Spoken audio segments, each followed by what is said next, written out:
نسأل غير واحد مسألة بصفتك شيخ، هل حب الأوطان من الإيمان أو هو من الكفر؟ أو يعني أعطينا حب الأوطان، أليس حب الأوطان من الإيمان؟ هذا اولا تحيه للاخ كمال وفقك الله. تحياتي لك. اولا حب الاوطان من الايمان من حيث هو نص، هو حديث غير صحيح، لكن معناه صحيح، بل ابعد من ذلك. ليس الحب فقط، بل الدفاع عن الوطن بالدم والنفس والنفيس من الايمان، بل ابعد من ذلك، هو من المال العام. الوطن من المال العام، ومن مات دون ماله فهو شهيد. فالدفاع عن الوطن، عن التراب، عن الارض، عن الدار، عن المراه، عن العرض، عن الاولاد، عن الدرهم، عن البسطام، هذا دفاع مشروع بل واجب شرعي على كل من يؤمن بالله واليوم الاخر. فان قتل فمقتوله في النار، وان قتل فهو شهيد. من مات دون ماله فهو شهيد، من مات دون عرضه فهو شهيد.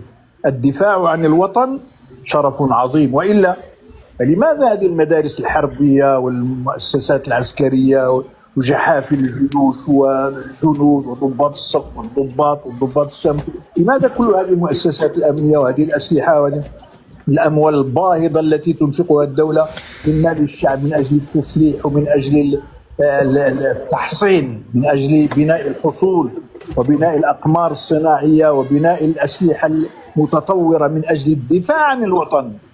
فيعني أنا أظن أن نعم.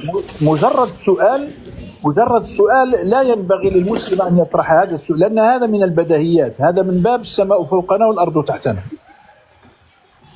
بارك الله فيك شيخنا الفيزازي. بما أنك قلت على أن حب الأوطان من الإيمان هو صحيح وعلى أن هذا شرف، لذلك أنا جيت لي الآن باش ناخذ هذا الشرف ديال الدفاع عن الوطن ديالي وعلى الرموز والثوابت ديال الدولة ديالي في مواقع التواصل الاجتماعي.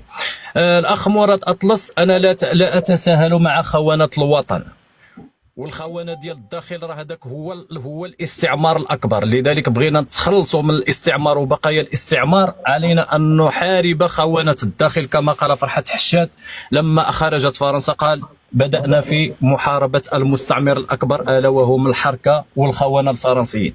لذلك أخويا مراد أنا لا أعطي قيمة لمن لا يستحقها، أنا كنناقشك بما أنك مواطن مغربي ولك نفس القضية. الشخص اللي معك هنايا في المنصة، هذا الشخص لما جاء من فرنسا ذهب إلى الجزائر. السؤال تطرح هنايا، يعني هل يمكنكم أن تقوموا بالخدمة في قنوات مغربية؟ قال لك لا، لأنه يعني أمنيتنا باش نقوموا بالخدمة في قناة الجزيرة. واخا قطع الصوت كيتعاود لي الصوت لهذه الأخت هذه، طلب منا تقطع الصوت. نعم، قناة الجزيرة حنا شفنا على أن مواطن مغربي حر تخلى على مصلحته الخاصة من أجل المصلحة العامة، لأنه المدير التنفيذي أعطى أوامر لواحد الشخص اللي بدا كيضرب في المملكة المغربية والوحدة الترابية. لذلك أرفض على أنه يقوم بحذف تغريدة فقط على مواقع التواصل الاجتماعي منصة تويتر، ويعني وطردوه من تلك المنصه. يعني هذا الشخص هذه اللي دابا راه معك هنايا هي كيشرفها انها تخدم في واحد المنصه اللي هي كتخدم الاجندات ديال الصهاينه وكتخدم الاجندات ديال الجزائر مباشره بداك المنبر. ثاني حاجه اخويا مراد، انت كتعطي قيمه لواحد الشخص اللي هو ما عطاكش قيمه. من بعد ذاك اللايف اللي رفضت انا المشاركه فيه، قطع الصوت حتى نسالي وفتح المايك. كتشوشوا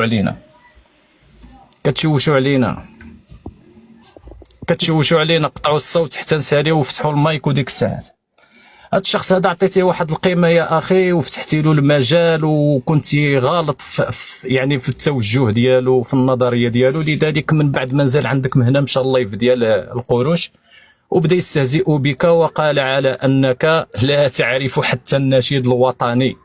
لذلك ربما ظنوا في انفسهم على انهم سيعلمون المغاربه هذا العملاء ديال فرنسا غيعلموك انت النشيد الوطني. استهزئوا بك الاخ مراد وشتموك واستهزئوا حتى بالدكاتره اللي شاركوا هنايا في هذه المنصه واستهزئوا بالمغربيات والمستوى ديالهم. ما كيشرفوكش انت كمغربيه مثلا تقول بنت بلادك مغربيه وهي تجي وتبقى دير لك هنا المكياج وتبقى ما يعني في واحد المستوى كيحيل واحد الايحاءات جنسيه. هنا هكا كنشوفوا المجتمع المغربي ديالنا بما اننا مجتمع مسلم، وكل من يحاول استعمال ازدواجية المواقف في الوحدة الترابية، فهذا في نظرنا احنا كمغاربة والتوجيهات اللي عطى صاحب الجلالة فهذا ليس مغربي. لذلك اخويا ديرك كتخدم الاجندات ديال الكبرانات ولا يشرفنا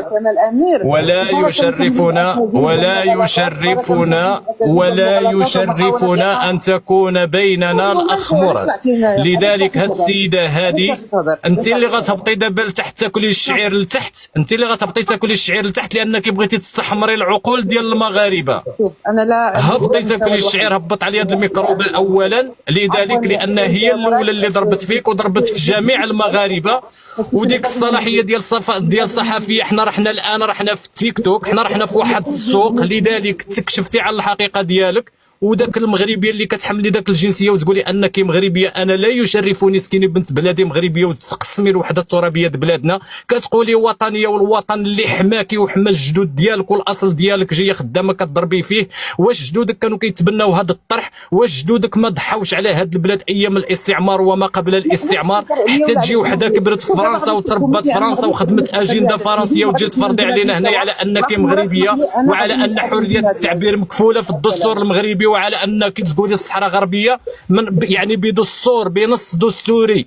النص الدستوري كيقول لك الصحراء مغربيه، وحريه التعبير لا تتطاول على معتقدنا الديني ولا على الوحده الترابيه ولا على صاحب الجلاله الملك محمد السادس. بقاو لنا غير التافهين من الناس اخويا مراد نبقاو نطلعوهم هنا. وهذا الخوت انا غادي نقدم لكم واحد الكلمه، بما ان الاخت على حساب الاخ مراد، وعلى اللي قلت لكم ما تنتقدوش الاخ مراد. اخ مراد يعني وقع ضحيه لفخ ديال هاد الخبيثه هذه، استعملاته وضربت فيه. لذلك ديك الليله تواصلت معاه قلت له باش تثبت المغاربه على تمغربيت ديالك وعلى الموقف ديالك تجاه خوتك المغاربه والتضامن ديالك، قلت له خصك تستقطبها. وكيف ما ضربت فيك وكيف ما سباتك وكيف ما هانت المغاربه وكيف ما خلات المغاربه هذه مده ديال يومين وبغات تخلق واحد الفتنه، ودابا كتدعو قال لك حقا هذا نزعه الوطنيه كتثير الفتنه. الفتنه هي اللي جات دارتها في صفوف المغاربه.